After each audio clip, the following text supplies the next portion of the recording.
Hello, everybody. Welcome back to another segment of Awesome Art Stories, a channel that stresses the possibility of change and resolution through the creative mindset of the aspiring artist.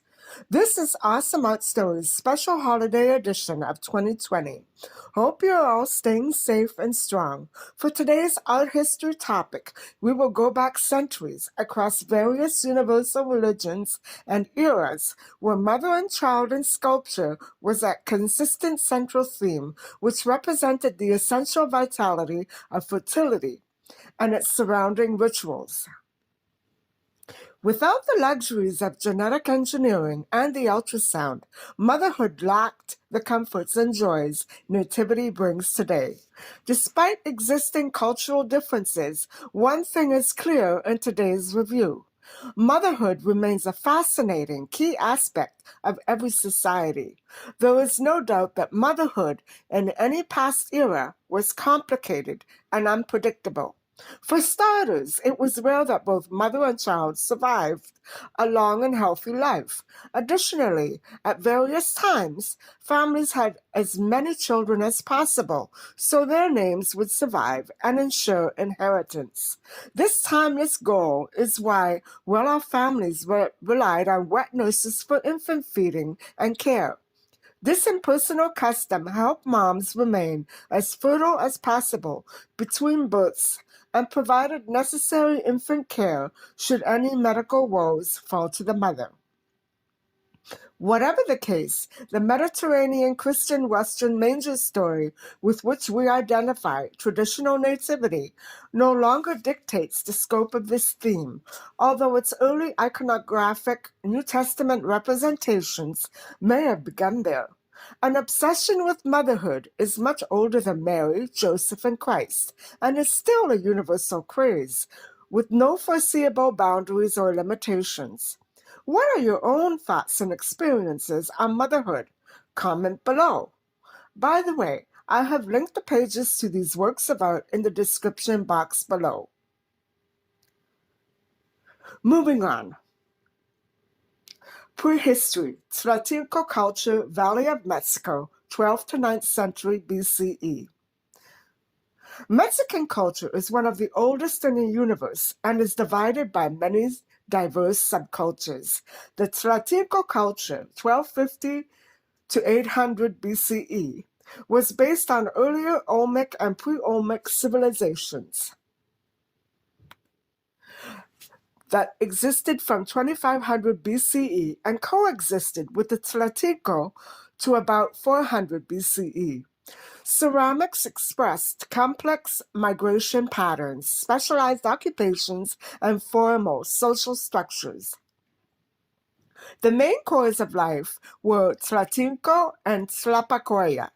Due to previous long-distance Olmec trade systems, Tlatilco increased trade of products in iron, ore, obsidian, and greenstone.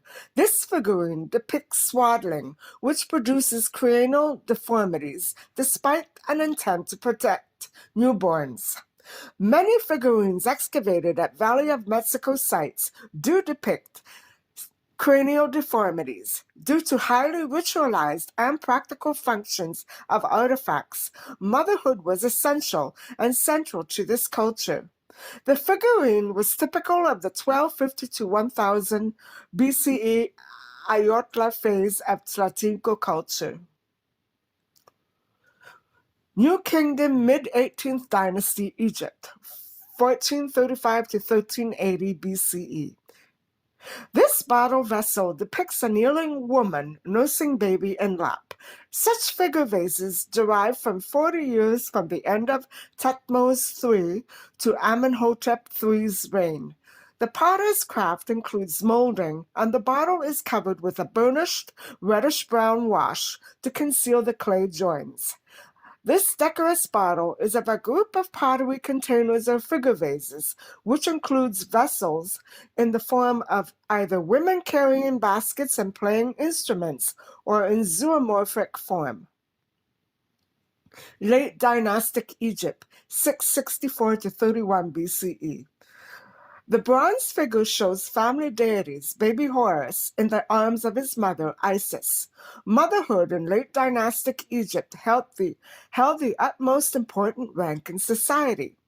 The infant was entrusted to another adult for upbringing. Late dynastic Egyptian women lost access to some legal power systems available throughout Ptolemaic Egypt, such as the priesthood, working a trade, medicine, property ownership, divorce, wealth, and imperial leadership. After the death of Cleopatra VII and the collapse of the Ptolemaic Empire, the legal status of Egyptian women became unequal to that of men. Neolithic greenstone figurine, Syria, 5000 to 4000 BCE. This greenstone figure derives from the Tel Halaf culture, a prehistoric period between 6100 and 5100 BCE, and represents a development from Neolithic pottery in the Khabur River Valley of southeastern Turkey, Syria, and northern Iraq. Other sites are Arpachiya, Sabi Abiyad, and Yarim Tepe, agricultural villages with dome structures of limestone boulders or mud and straw. Halaf culture unified with Ubaid culture and raised sheep, goat, and dog. The Halaf culture produced amulets, stamp seals, and female terracotta figurines featuring geometric shapes, as this greenstone sculpture does. Halaf-style pottery was produced throughout Mesopotamia and excavated by Max von Oppenheim in North Syria between 1911 and 1927, and John Garstang in 1908 at Saxe Gozu. This painted polychrome ceramic mother-child sculpture was produced during the late Halaf period, Tel Halaf, northeastern Syria. The greenstone figurine represents an early mother goddess cult, one of many produced at these sites, and presses the importance of motherhood in relation to Syrian farming communities. FAIENCE amulet, early dynastic Upper Egypt, ABYDOS 3100 to 2900 BCE. This is a clay sculpture excavated from the Osiris Temple of Fertility, Abydos. Distinct Egyptian communities along the upper and lower Nile's coast form a culture based on raising crops and domestic livestock, and unified during prehistoric Egypt. It was also during the prehistoric period that such pottery became the cultural hallmark of Nile communities. The figurine likely represents Mut, mother goddess. Motherhood and pregnancy were considered vital and sacred rituals for ancient Egyptians, and the sculptures were often associated with temple deities. Block statue, 18th Dynasty, Egypt, 1550 to 1292 BCE. This sculpture represents Neferu, daughter of pharaohs Hatshepsut and Thutmose II, in the lap of her tutor Senenmut. The color has been altered to accentuate details.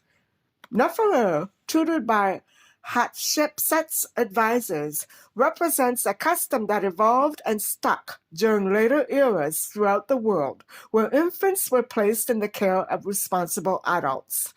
Neferu had a prominent role in Egyptian court, which surpassed the typical role of a royal princess played to the pharaoh. Her royal offices involved multitasking and focused on both religious and ceremonial duties in the government and temples. Early medieval Rome, New Testament stories at the CATACOMB of PRISCILLA, 2nd century AD. In the late Roman Empire, females worked toward a sturdy family unit with as many healthy children as possible without challenging the male authority figure. The female often had to work. If she excelled, it usually drew scorn and suspicion. Marriage ceremonies were simple and legalized merely by expressing vows publicly before witnesses. Ancient Roman females married in early adolescence, as it was scandalous for a girl of 20 to be single. It was a religious duty to please family deities and marry into good and powerful families. Before marriage, a girl gave up her toys as a sacrifice. Unfortunately, upper-class Roman girls were used as links to powerful family systems and remained under the control of their husbands and fathers.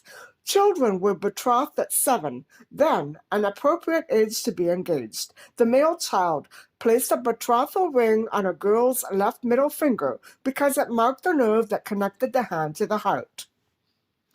Wall and ceiling paintings found at the CATACOMB of PRISCILLA are inspired by Old Testament stories as the binding of Isaac and Last Judgment. In the Greek chamber, frescoes narrate New Testament story of Christ's birth using figures that were familiar and comforting to the general populace. In those days, motherhood, unfortunately, was a theme that too often resonated with death. Byzantine art under the Justinian Empire, 500 to 550 AD. Adoration of the Magi. Originating in the culture of the Eastern Roman Empire of Justinian I, 527 to 565, stone-styled art with stiff expressions, as on this ivory panel, were typical of Byzantine art. The style lasts to later periods and diminishes after the Crusades under early Renaissance painters. Such style appropriately defines the female's dress in the Byzantine period, for hers was a very complex and paradoxical existence. For example, male attitudes create moral discrepancies in standards between female relatives and social friends. Roman senators were prohibited from marrying actresses, but Justinian changed the law so he could marry Theodora. Social status and feminine appearance scandalized. Female figures shrouded under robes were a norm, as celibacy was an intellectual Byzantine ideal. Try to imagine motherhood in such circumstances. It was a false standard. Royal women were very much in the public eye, so it was essential that they achieve a balance between motherhood and politics. Emma of Normandy, 984 to 1052, who was Queen of Denmark, England, and Norway, wife of Edward the Confessor, 1042 to 1066, and Ethelred the Unready, 1002 to 1016, did just that. She juggled the duties between politics and motherhood. So did other royals, as Empress Theodora, who protected Monophysite Christians and went against Justinian I. Theodora became empress after her husband's death in 565. Since Justinian treated his wife as an intellectual equal, her wisdom worked toward a positive change for the plight of women, and the empress condemned social practices that abused women in Constantinople, despite that she was not a mother. It is because of the Byzantine female's lack of status, however, that her role in the development of feminism was minimized in books. Typically, Byzantine women were not accepted as leaders. Princess Anna Komnene, 1083 to 1153, daughter of Byzantine king Alexios I, 1081 to 1118, was exiled by her own brother when she tried to disenfranchise him, and wrote the Alexiad in 1148 during her confinement. Pre-Columbian Veracruz culture, early classic period, 600 to 900 AD. Nopoloya, mother and child. The figurine represents a warrior class and culture whose style lies between the Mayan and Nopoloya Veracruz cultures of Mesoamerica.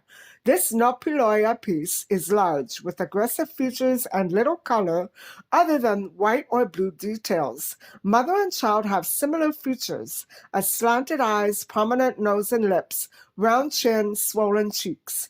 The baby wears large ear spools and a crested head ornament ornament to denote male gender.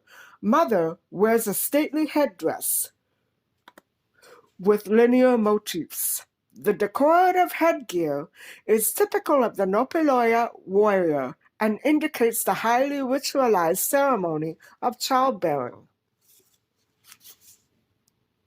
Let's end part 1 of Motherhood of All Ages here.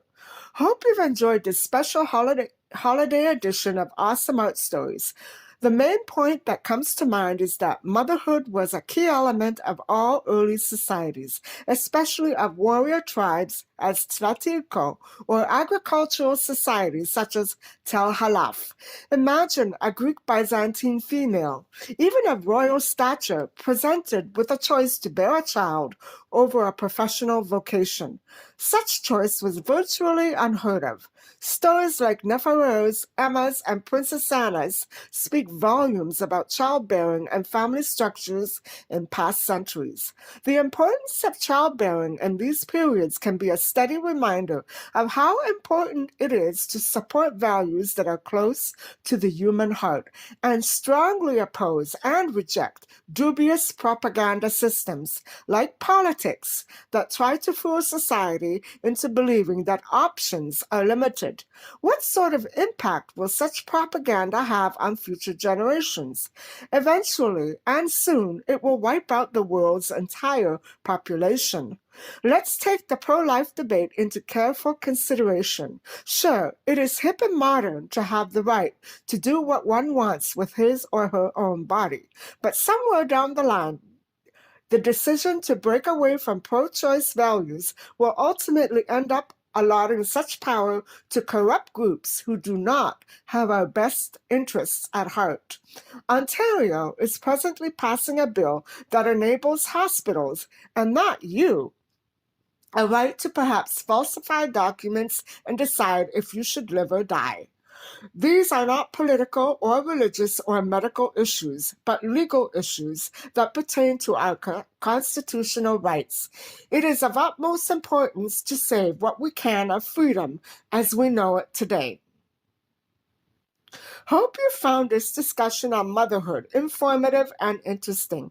Be sure to catch our next episode of 2020's special holiday edition. Stay tuned for the second part of Motherhood of All Ages, which includes a review of mother and child from medieval to impressionistic painting.